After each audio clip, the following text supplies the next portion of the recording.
gudang penyimpanan, harus ada security dan lain sebagainya. Dengan sistem Jepang, di mana kendaraan-kendaraan itu diproduksi di Thailand, diproduksi di Indonesia, seperti di Bekasi, di situ ada pabrik Suzuki, Toyota, berbagai merek mobil itu diproduksi di Bekasi, sehingga distribusinya itu begitu mudah dan just in time. Barang itu inden. Hari ini pesan, tunggu beberapa bulan barulah mobilnya itu datang. Dan itu diproses dari gelondongan baja.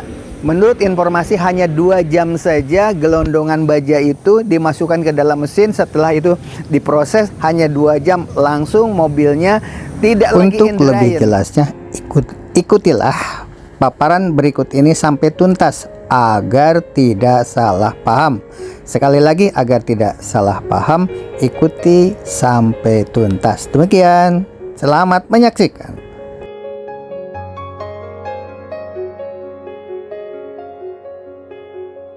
Selamat pagi, saya bertemu dengan Pak Tatang di Kapuk Nahun, di mana di belakang ini kelihatannya bangunan rumah kacanya bagus ya, menyambung dengan Waglo kolam renang di belakang.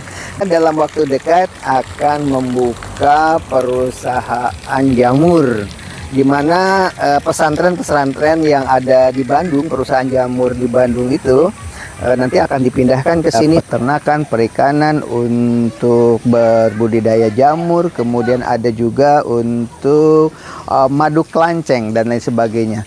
Di bawah memang lembah, sumber air, dan mata airnya begitu jernih, walaupun musim kemarau sangat lama juga itu tidak pernah kering, karena mata airnya benar-benar dari atas sana itu ada gunung canggah, kemudian ada pasir helang, sehingga air hujan itu diserap oleh bumi dan keluar dari sini. Oleh sebab itu di sebelah barat di sana ada pabrik air mineral terkenal ya, Danone. Wajar jika di sini ada pabrik air mineral terbesar di Jawa Barat mungkin.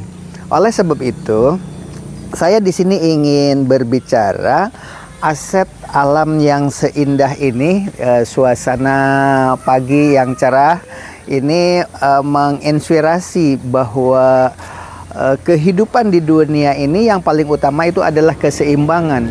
Di gunung yang setinggi ini, yang seluas ini, tetapi sekarang harta kekayaannya itu justru dinikmati oleh orang-orang asing yang punya ilmu pengetahuan.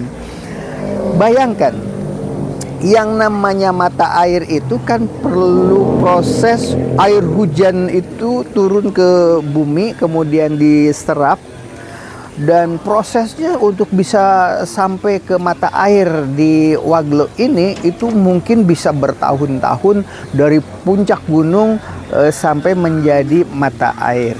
Dan itu terlupakan ya oleh orang-orang penduduk di sini, bahwa itu adalah mutiara yang lebih berharga dibanding emas, intan, atau berlian. Kenapa? Karena air adalah sumber kehidupan.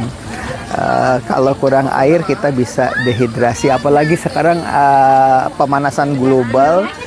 Kalau kita buka di internet, dan sudah ada juga di konten YouTube Waglo Gubuk Apung ini atau Ale TV, yang sudah diupload, bagaimana sekarang kok bisa sampai sepanas ini.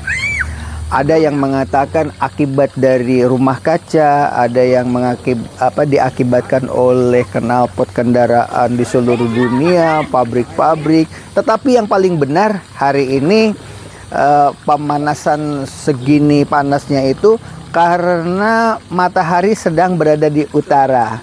Kemarin sudah menyaksikan kan gerhana matahari hybrid, ada gerhana matahari sebagian, ada gerhana matahari cincin, ada gerhana matahari total, itu ada di Indonesia.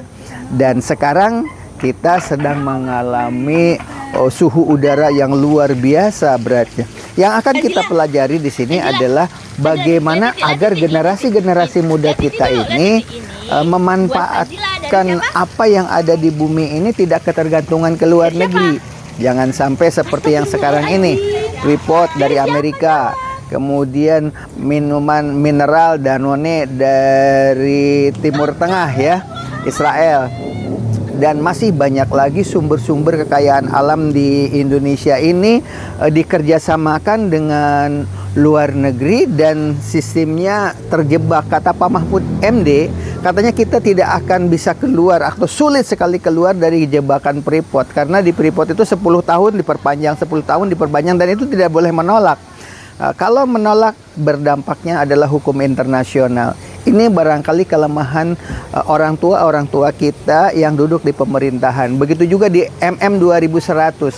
Setelah kita ngobrol, para direktur di sana mengatakan kebijakan Indonesia yang paling fatal diantaranya adalah ketika negara Jepang atau negara-negara maju itu mengeluarkan kebijakan lewat JIT atau just in time, kemudian mempergunakan pola pikir bahwa industri itu supaya lebih murah, tidak membuat kendaraan seperti Eropa, Jerman, atau negara-negara Eropa itu kan mobilnya mahal-mahal. Kenapa?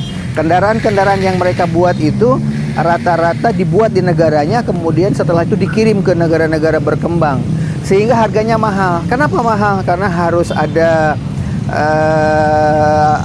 gudang penyimpanan, harus ada security dan lain sebagainya.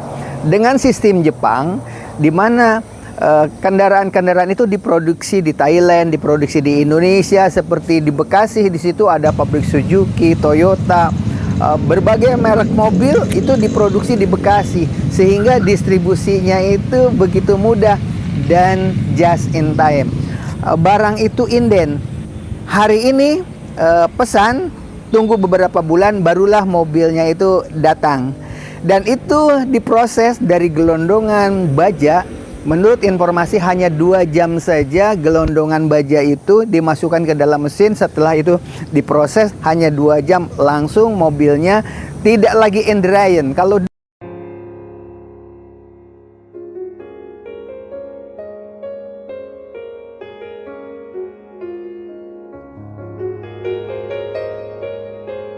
diproses hanya 2 jam, langsung mobilnya tidak lagi Indrian. Kalau dulu mobil atau motor itu digunakan jarak jauh harus diuji coba dulu karena masih masa Indrian. Sekarang tidak. Mobil keluar dari pabrik bisa langsung jarak jauh dari Jawa Barat ke Bali, kemana tidak ada masalah. Itulah kehebatannya.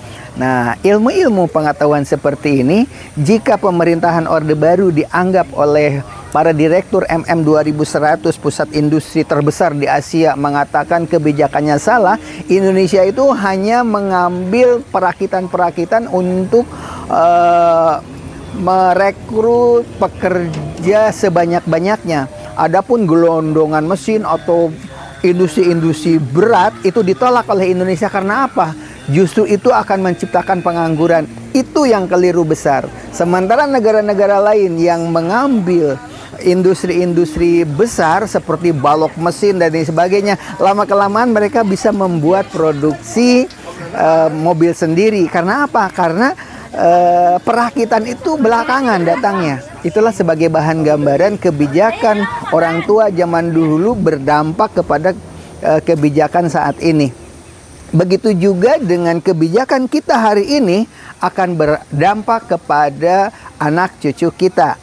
Bagaimana dengan pinjaman-pinjaman kita ke luar negeri yang sudah dilunasi oleh generasi atau pemerintahan Pak SBY. Hebatnya Pak SBY waktu itu bisa melunasi utang kita ke Eropa ya.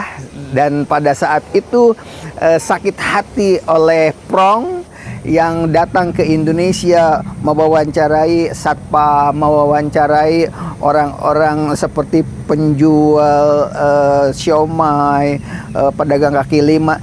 Itu kan betul-betul melukai. Akhirnya Pak SBY marah, maka akhirnya semua utang dilunasi. Nah, sekarang kita bagaimana kebijakan hari ini tahun 2024 besok akan pemilihan presiden. Hati-hati, silahkan memilih manapun juga, tetapi tolong pikirkan apa yang kita ceritakan di dalam konten ini. Demikian, selamat untuk mendidik anak-anak kita lewat sekolah pilihan. sesuai dengan masa depan Indonesia. Wassalamualaikum warahmatullahi wabarakatuh. Terima kasih Anda sudah menyaksikan konten ini.